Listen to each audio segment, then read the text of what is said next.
গোপালগঞ্জে গত ১৬ জুলাই এনসিপির সমাবেশকে কেন্দ্র করে সহিংসতার রেশ এখনও রয়েছে জেলা জুড়ে।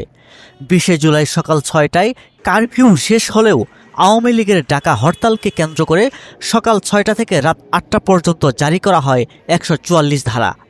তবে আওয়ামী লীগের ডাকা হরতালের কোনো প্রভাব পড়েনি সেখানে। হরতালের সমর্থনে কোথাও কোনো পিকেটিংয়ের খবর পাওয়া যায়নি। তবে শহরের বেশিরভাগ দোকান বন্ধ থাকায় ও সাধারণ মানুষ বের না হয় বিপাকে পড়েন খেটে খাওয়া মানুষ।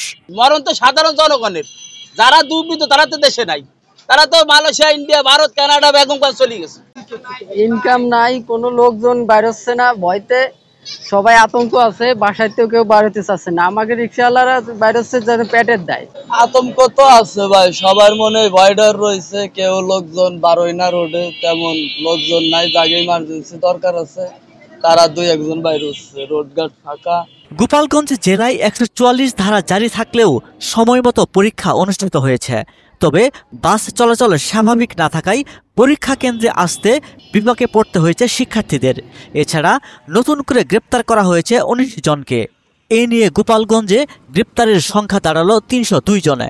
আমরা যে এখানে আসছি, এখান থেকে আতঙ্কের ভিতর দিয়েই আসছি। আগের দিন ১৬ জুলাইতে যে সমস্যা হলো, আমরা তো পুরোটাই লক্ষ্য করলাম। তখন থেকে আতঙ্ক আমাদের কাটেনি, এখনো আতঙ্কই আছে। আমরাও আতঙ্কিত বিরাজ করছি, কারণ পরীক্ষার সেদিন আমাদের বুধবারে পরীক্ষা ছিল। সেই দিনও যে পরিস্থিতি হয়েছিল, আসলে কি আমরা আতঙ্কের ভিতর পরীক্ষা সঠিকভাবে দিতে পারিনি। তো আজকে আমরা আসছি, তো সেই অনুপাতে যতটুকু গাড়ি থাকার কথা সেই অনুপাতে তো এখনো গাড়ি পাওয়া যাচ্ছে না। এর আগের দিন ভয় পেয়ে আমি অসুস্থ হয়ে গেছি, কিন্তু অনার্স ফাইনাল ইয়ারের পরীক্ষা যেহেতু অসুস্থতা নিয়ে এই পরীক্ষা দিতে আসছি, কিন্তু আতঙ্ক ভিতরে এখনো কাজ করছে। সংঘর্ষের ঘটনায় সাধারণ মানুষকে হয়রানি এবং গণগ্রেপ্তার বন্ধে সংবাদ সম্মেলন করেছে কোটালীপাড়া উপজেলা বিএনপি। এ সময় গণগ্রেপ্তার বন্ধ করা না হলে প্রতিবাদ কর্মসূচি দেওয়া হবে বলে জানান উপজেলা বিএনপির সভাপতি।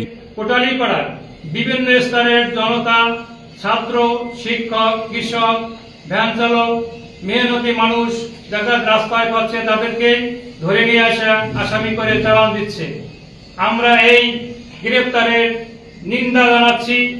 পরিস্থিতি স্বাভাবিক করতে কাজ করার পাশাপাশি নিরপরাধ মানুষকে গ্রেপ্তার করে হয়রানি না করার নির্দেশনা দেওয়া হয়েছে বলে জানান জেলা প্রশাসক। নিরপরাধ কেউ যেন কোনো প্রকার অসুবিধার মধ্যে না পড়ে, সেই হিসেবে রাস্তা চলাচলের ক্ষেত্রে অথবা প্রতিষ্ঠানগুলো যাতে সঠিকভাবে চালু থাকে, বাজার এবং অন্যান্য যে হাব, প্রত্যেকটি হাব যেন সক্রিয় থাকে, সঠিকভাবে কাজ করতে পারে, সেই বিষয়টির দিকে সর্বোচ্চ সতর্কতা অবলম্বন করা হচ্ছে।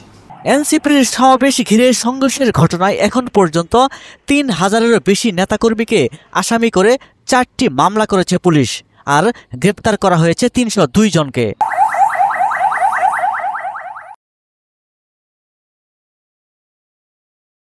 ওয়ালটন এখন দেশের সীমানা পেরিয়ে পৌঁছে গিয়েছে ৫০টিরও বেশি দেশে।